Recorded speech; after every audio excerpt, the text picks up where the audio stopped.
This is Franchise Today, brought to you by FRM Solutions, providers of the best-in-class software solutions for franchise relationship management. Franchise Today is your destination for weekly information, conversations, and interviews with accomplished industry leaders, all of whom share best practices for sustainable growth and sensible franchising. Here now, your host, Stan Friedman, to kick off this week's podcast. Today is Wednesday, September 15th. I'm Stan Friedman, and this is Franchise Today. Well, my guest this week was supposed to be Inspire Brands' Joe Seavey, and that interview is still forthcoming, but some breaking news this week has jumped ahead of it in our rotation. After co-founding Wing Zone some 28 or 29 years ago, my friend and one-time partner, Matt Friedman, took his exit from that brand that he and Adam Scott gave birth to while both were still students at the University of Florida back in the 90s. Well, if the news of the sale was not enough, Matt has announced another piece of breaking news in the past few days about the next chapter in his life. When we come back from a very short break, he'll be right here, and we'll talk about all of that and more.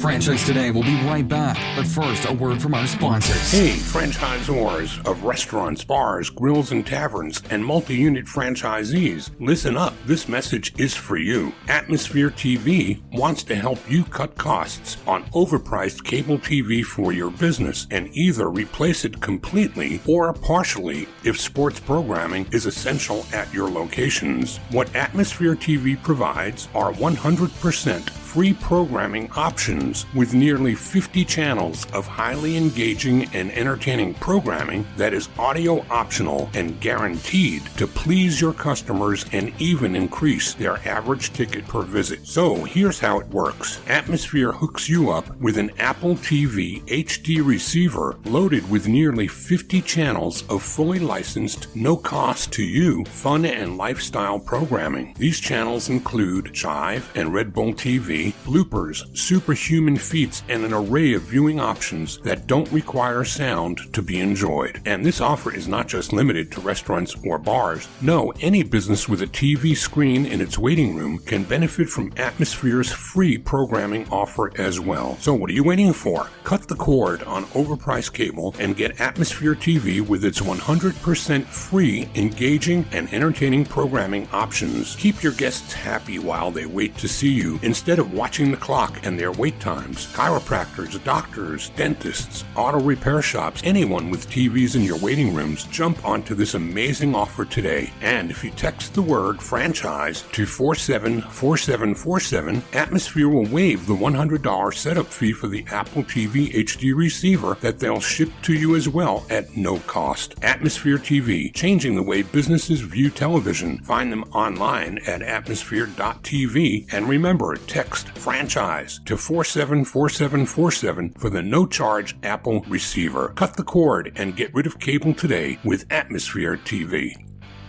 You know, you hear me talk a lot about the National Buffalo Wing Festival, how I chair the Buffalo Wing Hall of Fame and have had the privilege of inducting luminaries such as the founders of Buffalo Wild Wings, Wingstop, and yes, Adam Scott and Matt Friedman into the Hall of Fame through the years. Hell, I've even bestowed those honors on Bill Murray, who actually inspired the creation of the festival for his eclectic role in the movie Osmosis Jones. And then this year, the honor of all honors, having the Wing King himself, Drew Cerza, bestow those same honors upon me. Well, all I can say is that this has become a very large part of my life, and it's only been possible because I met Matt Friedman at a Franchise Update media conference back in 2002. Within a year, we became partners, and that began 4 or 5 of my very best, if not definitely, the most fun years I've ever had as a franchisor, and I owe all of that to Matt. Matt Friedman, welcome to Franchise Today.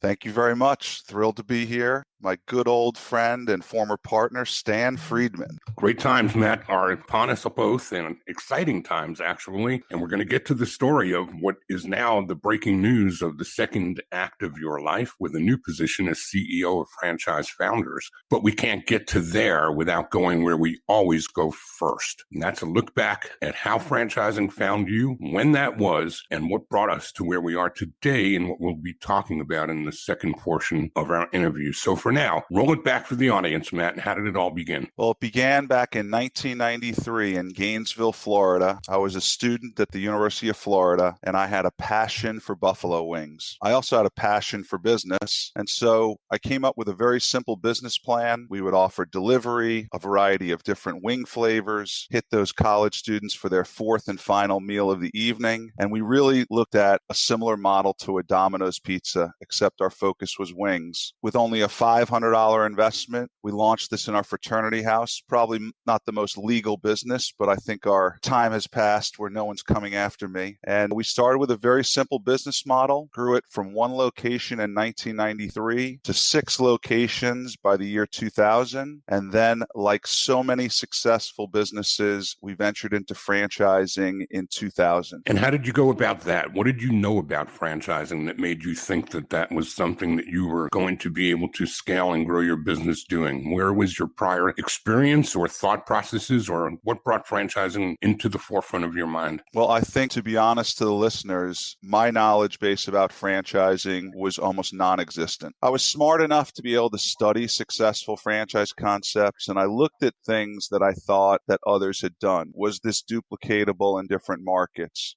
Was the business profitable? Could we teach this to others in a short amount of time? And ultimately, was there a demand both on the consumer side and the franchising side? Like so many other young franchise companies or successful companies that venture into franchising, we found a consulting group that really helped us with all the basics of starting a franchise, an operations manual, an FDD, a marketing plan. And so we ventured into that, really not knowing much, but genuinely having a passion for starting a new business. The one thing that so many people need to realize is that if you have a successful business, brick and mortar, franchising is a completely different business. It's almost like starting a brand new company, a brand new venture. And we learned that firsthand when we launched in 2000. Excellent and cogent point. So I say this week after week, that operating your business and scaling your business are 2 full-time jobs. They're very, very different, and they take completely different skill sets. So we can't say that enough, can we? It's so true. And truthfully, we struggled in running 2 companies. We had these 6 company-owned restaurants that were taking a lot of our time. Then we launched a franchise company with very limited capital, almost no people other than my partner and myself on that side. And so we quickly realized that we've got to go either A or B. Because we had a limited amount of capital, we couldn't really build 2 infrastructures. And so our focus really turned to franchising. We ended up selling off a few of our company-owned stores and dedicated ourselves fully to supporting franchisees, attracting franchisees. I think it's important to understand that we started from extremely humble beginnings. When we launched our franchise program, my partner and myself were the ones that explained the business to them. We took them through the sales process, even if there was a sales process back then. And we were the ones that helped them with their real estate. We trained them. We came to their opening. I love that we did that because we were so involved in the success of the initial franchisees. That too is good stuff. But, you talked about the consultants, and so many of the consultants that are out there in today's world will help you do the things that you articulated. Get your FDD together, get your ops manual together, get the tools and everything required to be a legal franchise. But metaphorically speaking, they would do the equivalent of somebody building you a vehicle, but nobody teaches you how to drive it. So how did you get to that place where you knew what to do with the things that you now had? The company we worked with did a great job. They did everything that we asked them to do. The challenge for us is when the project was complete and they pushed all this group of so-called documents across the table to us, we didn't know what to do. Right. We had 0 franchise experience. No one on our team had franchise experience. And so it was truly trial and error. And I probably made more mistakes than successes early in our franchising. And it was truly learn as you go. Listen, getting involved with some organizations like IFA and some local franchise groups based in Atlanta was very helpful to kind of tap into some experience, but these were just people in the business. They weren't our employees, our team members. It was a heavy lift. And as I look back, it would have been amazing to initially bring on some experience or someone that had kind of been down the road before, because we were 2 young entrepreneurs with a passion for our brand, a passion for building it, but really with no experience or track record. So let's fast forward the tape to the next milestone. Tell us what came next. How fast do you want to go? Do you want to go 0 to 60, or you want to hear a little bit of the path? You can give us the path, and okay. we'll see how we do it getting up to 60. Sure. So I think for us, we started with very reasonable goals. And I think so many young franchise companies want to get to 50 units in their first year or two. And for us, it was a very methodical approach. I think our first year, we sold 2 franchises, opened 1. The next year, we probably doubled that level. And I think for us, it was building kind of that momentum, understanding that your validation of your current franchisees is imperative. Can you successfully produce an item 19 earnings claim? And really, it was, how do you build those long-lasting relationships with your initial group of franchise owners? I'd be remiss to say that Stan and I worked together at Wing Zone for a number of years, and bringing him on board was really helpful for us to get our systems in place and really understanding how to build a robust franchise. We had a great run from 2000 to 2010 where we sold over 100 locations. We opened over 60. The financial crisis in 2008, 2009 allowed us to kind of focus a little bit in a different direction. And although some people would question why we would go this route, we ended up launching our international program. And that ended up being a very smart strategic business decision. Once again, new territory, new challenges, but that ended up being just a phenomenal opportunity where we opened in over a dozen countries and brought Wing Zone from not only a domestic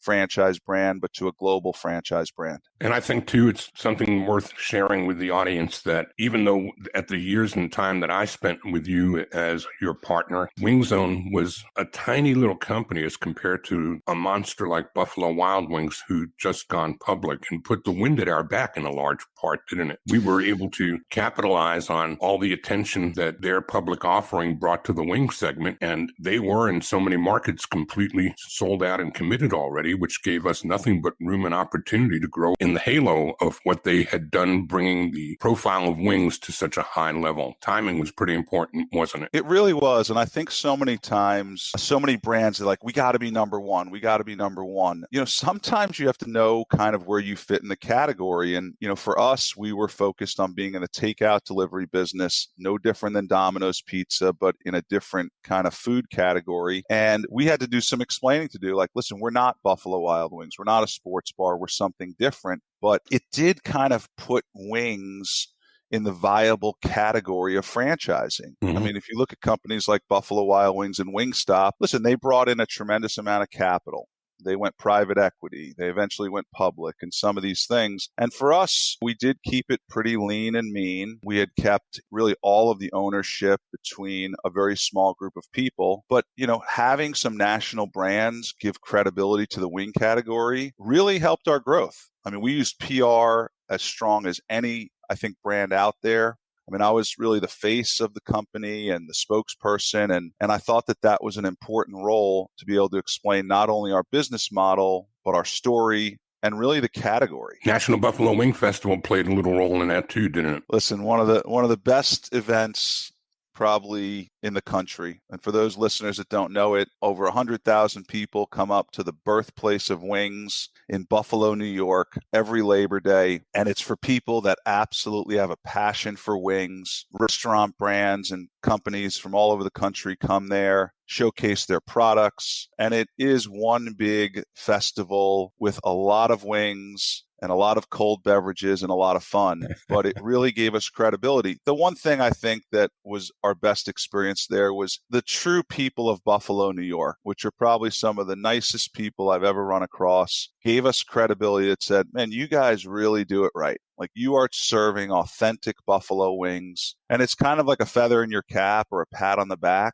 For me, it was like, man, I feel really good about what we're doing. Well, let's fast forward from there, Matt. So a crisis in 08 or 09 was a tough time for everyone. Another crisis came along this past year and a half. But this crisis was much more kind to Wing Zone, wasn't it? I mean, it really was. I mean, truthfully, we were very fortunate in the business model that we're in. We're in the takeout delivery business, home meal replacement. And so through COVID, we were seeing sales levels that we had never experienced in over 25 years in business. Same store sales in kind of 2019 up 20 to 25%. Follow that up with a 2020, which saw the same thing. So you're seeing 40 to 50% increases over a 2-year period. And truthfully, it was just the right model to be in. I think for our franchisees, it was a huge boost in sales that we were able to kind of build some momentum on. Our communication with our franchisees, our messaging to our customers. We were very fortunate to be in the category that we're in. Now, listen, the truth is that a lot of competition came in during that time because everybody jumped into the takeout delivery business through third parties. A lot of people jumped into the wing business with ghost kitchens and stuff like that. So it made us elevate our game to say, okay, now that we have this surge of business, how do we handle it? How do we take care of our customers? How do we handle supply chain? So there were other challenges that popped up, but overall, COVID was a sales surge for WingZone. I'll tell you what, let's do. Let's take a quick break right here. When we come back, let's talk about your last act at WingZone, and more importantly, what's ahead on the horizon for Matt Friedman, former CEO and always the founder of WingZone. We'll be right back. Franchise Today will be right back, but first, a word from our sponsors. My goal each week is to bring you information from those who have been there, done that. Well, that describes my good friend Jerry Henley and his Launch to Growth consultancy to a T. At Launch to Growth, their motto is scale to get better before you scale to get bigger, which could apply to new emerging concepts just as easily as to established legacy brands, where culture and processes have degraded over time, leaving less profitability for both the Zor and the Z's. Using proven system and soul tools and solutions, Launch to Growth teaches you how to drive unit-level success across your entire franchise organization, positively impacting both your culture and bottom line. You see, franchisor success is not just about systems. It's also about the soul of the people. Jerry's programs create a win-win franchise model, defining and aligning franchisee and Zor success so that everyone achieves their respective goals. It's franchising done right, deploying a four-step process for scaling smartly, utilizing the proven System and Soul software platform and methodology. Create alignment, build trust and accountability with systems and processes that actually work to scale profitability across all areas of your organization. Learn more about Jerry Henley and System and Soul at his website, launchtogrowth.com. Tell him you heard about it on Franchise Today for a no-cost, no-obligation initial consultation. Once again, find them at launchtogrowth.com. And the conversation continues. A pair of Friedmans today on Franchise Today. I'm speaking with Matt Friedman, the co-founder of WingZone. And until, breaking news, Matt, about 2 weeks or so ago, I think you made a decision to make a big change in your life. But we'll come to that on the heels first of telling us about your exit from WingZone and how it was that this high watermark that you hit made sense to be the time of saying, I think I've hit it as far as I can go. But also, maybe I should sell at this juncture. How did that look? How did that conversation with yourself come into play? It's a wonderful question. And I think so many founders and owners of companies don't spend enough time on what is their exit strategy. And so I've had the same business partner for over 25 years, and we have very open conversations about the future, whether it's legacy of handing this off or bringing on new leadership or ownership. And we had conversations back in 2018, but more prevalently in 2019 about, what would it look like if we exited the business? And we put down some important things that we were looking for in the right investment partner. And when it all came down, we were looking for a true partner, someone that was going to take what we created and build upon it, someone that was going to make an investment in people, in technology and growth. And we met with dozens of different potential buyers. And at the end of the day, we landed on one that I think could not have been a better fit. And that's Capriotti Sandwich Shops based in Las Vegas, about 150 unit chain. And to me, it was also a lot about culture. They were incredibly respectful and just so complimentary on what we built, but they had a vision for Wing Zone becoming truly a number 2 in the category, but a distinctly number 2 in category behind Wingstop. The process was everything from an initial meeting to a true breakdown of our business, some of our successes, some of our challenges, our FDD, meeting with different franchises. And for us, it was just ultimately a perfect fit. And the transition, which has gone on during 2021, has been really great. They were very open that they wanted us on board through this year to kind of help with the transition. But ultimately, we were not long-term employees of the company. Adam and I still kept an ownership piece. We're on the board of directors, but it's really time for us to move on and allow them to do something great with Wing Zone. And so not many entrepreneurs can tell the story of starting something from the ground up, truly humble beginnings in a frat house kitchen with $500 to a global franchise to ultimately exiting and selling it. I feel so blessed and proud of what we've done. But I think the last thing I'll say is that I'm so excited to take what I've learned over the course of the last 28 years and put it into future entrepreneurs and franchise brands, because my whole passion is truly about educating, inspiring, and leading a great group of people, and a lot of people that were in my shoes 20 years ago. And so that's where we're going to go from here. And just to close out on Wing Zone, my part in your success was something that was extremely gratifying to me in my 4+ years as your partner in that middle range, I guess, from around 03 to 06. And couldn't be happier for you and Adam both that you've hit the marks that you have to be able to bring that brand to the place that you've taken it and have the wisdom to be able to let go and operate with both the right and the left side of your brain and taking your exits at a high water mark. So kudos to you and to the audience. That's just one huge lesson that every emerging franchisor would do well to learn, is to not get so emotionally attached that you can't let go. I would agree. Everything's about timing. And I think that's the thing. And I think it was just the right timing for us. If you would have asked me 10 years ago, I probably would have said, no, it's not the right timing. But there are monumental things that happen in people's lives. I think the pandemic allowed for a lot of self-reflection as to what's important to you: family, friends, business, relationships. And then I turned 50 years old in May, and I was like, well, what do I want to do with the next 10 or 20 years of my career? And I wasn't necessarily looking, but something fell in my lap that I thought was something that was ideal for me, where I could make enormous impact. I couldn't agree with you more, because I know what that is, but why don't you roll that out and explain it to the audience? Yeah, the best way I'll explain it is that Franchise Founders, which is a company based in Miami with some really talented people, especially some very successful people on the board, some people in private equity, some people in investment banking, some people that have built and sold companies similar to myself, created a company several years ago that was a franchise or incubator. It was really taking a successful business that had not ventured into franchising and really helping guide them through the process of how to structure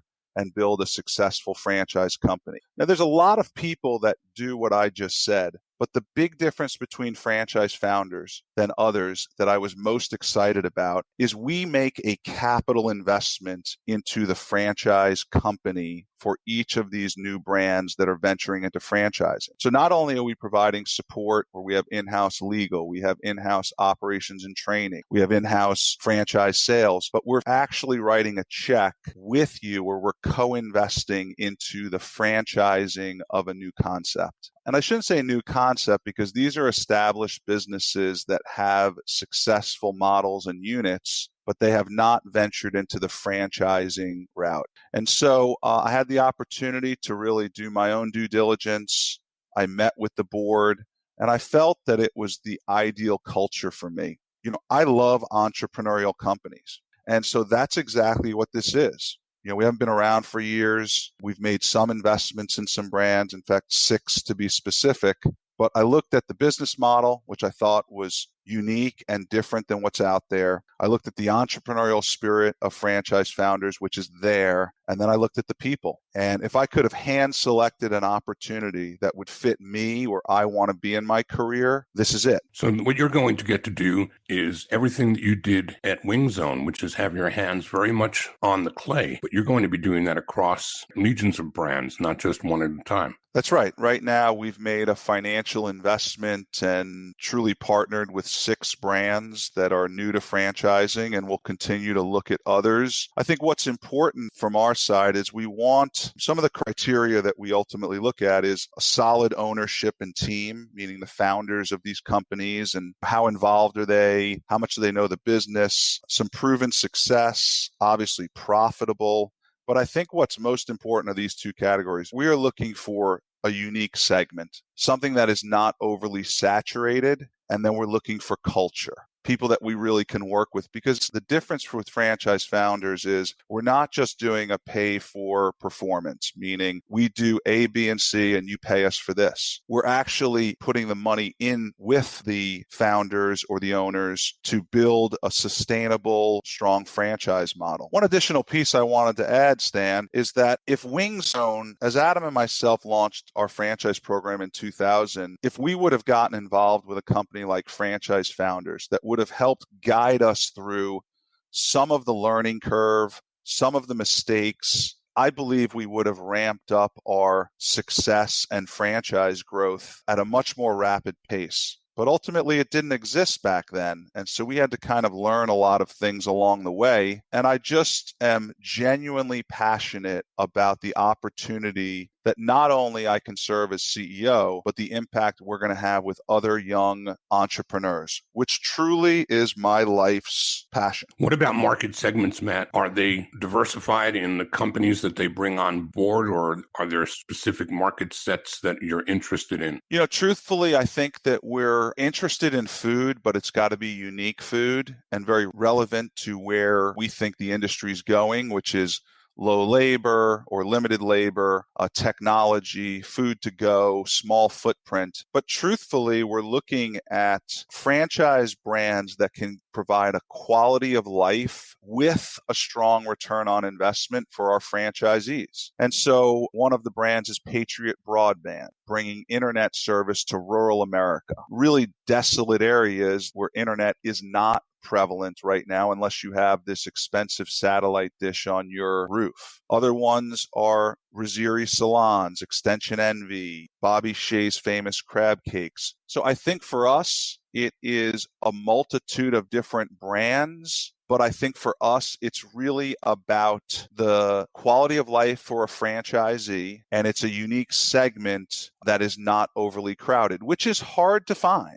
The truth is there's thousands of franchise brands out there, and some of them are at each other's throats trying to get market share, and we're trying to find those diamonds in the rough. Given that my audience is comprised largely of emerging franchisors, why don't you speak to engagement with a company that may be listening and what a founder or a CEO of an emerging franchisor's life might look like if he or she were to consider a relationship with franchise founders? Would they be giving up majority or minority interests in their business, or is that negotiable? How would that look, Matt? It's a great question. I'm glad you asked it. So Franchise Founders does not take any ownership in the current business. So if you have 6 hair salons and you're a regional brand, you still own those 6. What we do is we create a new company, call it Hair Salon Franchising LLC, and we start a new company where we both co-invest. It could be that we have 40% of the franchise company.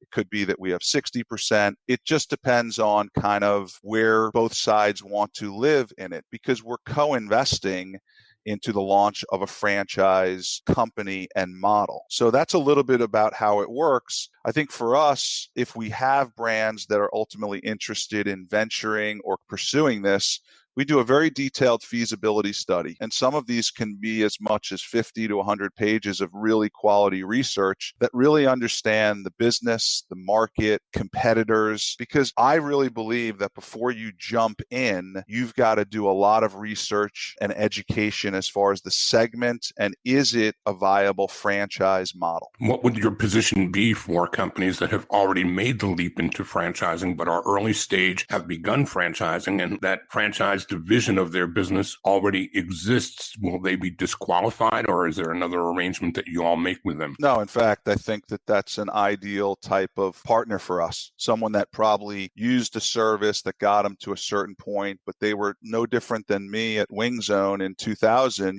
Things were slid across the table and I was like, well, I don't even know what to do next. So the truth is that starting a franchise company is a marathon and not a sprint. I mean, if you have 10 franchise units out there that are operating, you're still probably not a profitable company. You've got to have infrastructure. You've got to get to a certain scale before it makes sense. So there's a lot of young franchisors that have a great business model that have started franchising, but they just don't have the capital or infrastructure to really kind of make it a long-term success. So for us, it's anyone that's new to franchising, or the second part is someone that's considering franchising their model. And I think that we're going to be selective about who we ultimately work with. And for any of the listeners, I would highly encourage them that they need to be doing their due diligence and research as to someone that they would want to partner with. And if the culture's right and the people's right, and you really feel that this is going to be a successful long-term venture, then I think it could be a win-win across the board. If some of the listeners have successful business or are venturing into franchising, and let's say they've been doing it for a few years, I really believe that the initial group of locations and who you're supporting are paramount to the future success. So I know it's hard for a lot of people to be able to say, well, I'm running this business and this business. I believe that you've got to focus on one of the two. If you want to grow your company-owned units to a certain level, great. If you want to pursue franchising, it's great. But most people don't have the capital or infrastructure to run two simultaneous companies. So it is about focus and clarity. And those are two words that I use all the time. Focus and clarity. And whatever that path may be, make sure that you and your team clearly know the path that you're going. What about some contact info, Matt? I'm certain you're going to be hearing from some people that are wanting to learn more. Absolutely. My email is matt@franchisefoundersgroup.com. I'm very active on LinkedIn. You can find me on there, and you can visit our website at franchisefoundersgroup.com. I don't officially take on the role until October 1st, but I'm getting my feet under me and I am loving it, and I'm ready to put the work in to really make Franchise Founders a formidable, successful franchise incubator. Matt, this has truly been a pleasure. I can't wait to see the impact that you're going to make on Franchise Founders Group, and I'm quite certain that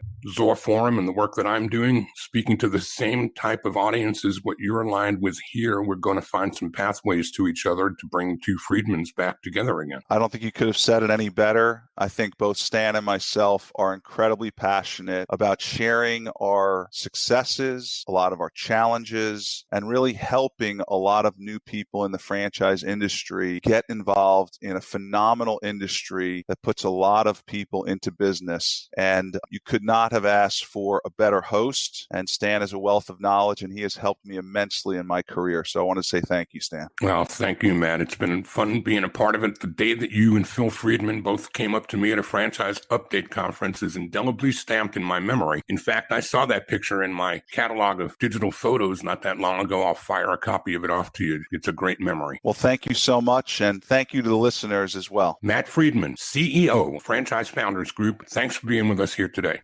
In the next couple of weeks, Inspire Brands Joe Seavey makes his way here, as does Jody Boyce, Chief Marketing Officer for the wildly popular and successful Teriyaki Madness. Until next week, I'm Stan Friedman, wishing you the very best of all things franchising, and Franchise Today is out. Franchise Today is a production of FRM Solutions, providing best-in-class CRM tools to empower relationships with prospective and existing franchisees. No excuses, just solutions. Find them online at frmsolutions.com. Join Stan every Wednesday at noon Eastern for another live episode of Franchise Today. Or, as always, download episodes on demand at blogtalkradio.com or iTunes. When you're part of a military family, you understand sacrifice and support. At American Public University, we honor your dedication by extending our military tuition savings to your extended family. Parents, spouses, legal partners, siblings, and dependents all qualify for APU's preferred military rate of just $250 per credit hour for undergraduate and master's level programs. American Public University. Value for the whole family. Learn more at apu.apus.edu/military.